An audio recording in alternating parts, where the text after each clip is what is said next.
അമ്മയോടൊപ്പം 14-ാം ദിനം. ഇന്ന് നമ്മൾ ചിന്തിക്കുന്ന കൊച്ചു കാര്യം മേരി ദ ഫെയ്ത്ത്ഫുൾ വൈഫ് എന്നുള്ളതാണ്. ഒരു ഭാര്യ എന്ന രീതിയിൽ വളരെ വിശ്വസ്തയായിരുന്ന പരിശുദ്ധ കന്യകാമറിയത്തെക്കുറിച്ചാണ്. അവളൊരു ഉത്തമയായ ഭാര്യയായിരുന്നു. ജോസഫിനെ അനുസരിച്ച ഭാര്യയാണ്. മത്തായി സുവിശേഷം 2-ാം അധ്യായം 13-14 വാക്യങ്ങളിൽ ദൂതന്റെ ദർശനം ജോസഫിനുണ്ടാകുകയാണ്. എന്നിട്ട് പറഞ്ഞു, ഉണ്ണിയെ കൂട്ടി ഈജിപ്തിലേക്ക് പലായനം ചെയ്യുക. മറിയത്തോട് പറഞ്ഞപ്പോൾ മറിയം ജോസഫിനോട് തർക്കത്തിലൊന്നും ഏർപ്പെടുന്നില്ല. ഒരു തർക്കത്തിലും ഏർപ്പെടാതെ ജോസഫിനോട് കൂടെ ഈജിപ്തിലേക്ക് പോകാനായിട്ട് മറിയം തയ്യാറാകുകയാണ്. അനുസരണ ഉള്ളവളായ വിശ്വസ്തയായ പരിശുദ്ധ കന്യകാമറിയം ഒരു തർക്കത്തിലും ഏർപ്പെടുന്നില്ല. ചോദ്യങ്ങൾ ചോദിക്കുന്നില്ല. ജോസഫിനോട് പറയുന്നില്ല, എനിക്കല്ലേ ദൂതന്റെ അറിയിപ്പുണ്ടായത്, നീ ഗർഭം ധരിച്ചൊരു പുത്രനെ പ്രസവിക്കുമെന്നും അവന് യേശു എന്ന് പേരിടണമെന്നും ഒക്കെ.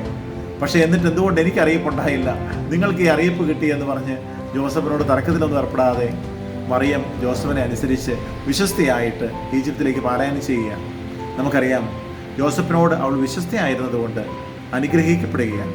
കാരണം അവരോട് തുടർന്നിരുന്നെങ്കിൽ ഈശോയുടെ ജീവൻ നഷ്ടപ്പെടുമായിരുന്നു. പ്രിയം പറഞ്ഞവരെ, നമുക്കും നമ്മുടെ ജീവിതത്തിൽ വിശ്വസ്തരായിരിക്കാനായിട്ട് ആഗ്രഹിക്കാം. കുടുംബജീവിതത്തിലായിരിക്കാം, സമൂഹത്തിലായിരിക്കാം, ജോലി മേഖലയിലായിരിക്കാം, നമ്മൾ എവിടെയൊക്കെയാണ് വ്യാപരിക്കുന്നത് ആ ഏരിയയിലൊക്കെ നമുക്ക് വിശ്വസ്തരായ വ്യക്തികളായി തീരാൻ ആഗ്രഹിക്കാം. ഒരിക്കൽ മദർ തെരേസ തന്നെ പറയുന്നുണ്ടല്ലോ, നമുക്ക് വേണ്ടത് സക്സസ്ഫുൾ ആയിട്ടുള്ള ആൾക്കാരെയല്ല, മറിച്ച് ഫെയ്ത്ത്ഫുൾ ആയിട്ടുള്ള ആൾക്കാരെയാണ് എന്ന്. എല്ലാ ഇടങ്ങളിലും വിശ്വസ്തരായ ആളുകളെ നമുക്ക് ആവശ്യമാണ്. പരിശുദ്ധ കന്യകാമറിയത്തിൻ്റെ മാതൃക നമുക്ക് നോക്കാം. പരിശുദ്ധ കന്യകാമറിയം വിശ്വസ്തയായി ജോസഫിനോട് ചേർന്ന് നിന്നുകൊണ്ട് ഉണ്ണീശോയുടെ ജീവൻ രക്ഷിക്കപ്പെടുകയും അങ്ങനെ അത് വലിയ ഒരു അനുഗ്രഹത്തിന് കാരണമാവുകയും ചെയ്തു. അപ്പോൾ നമ്മുടെയൊക്കെ ജീവിതത്തിൽ നമുക്ക് വിശ്വസ്തരായിരിക്കാം. ഏത് മേഖലയിലാണെങ്കിലും ആയിരിക്കുന്ന മേഖലയിൽ വിശ്വസ്തരായിരിക്കാൻ നമുക്ക് ആഗ്രഹിക്കാം. പരിശുദ്ധയുടെ മാധ്യസ്ഥം തേടാം. ദൈവം നമ്മെ എല്ലാവരെയും അനുഗ്രഹിക്കട്ടെ. ആമേൻ.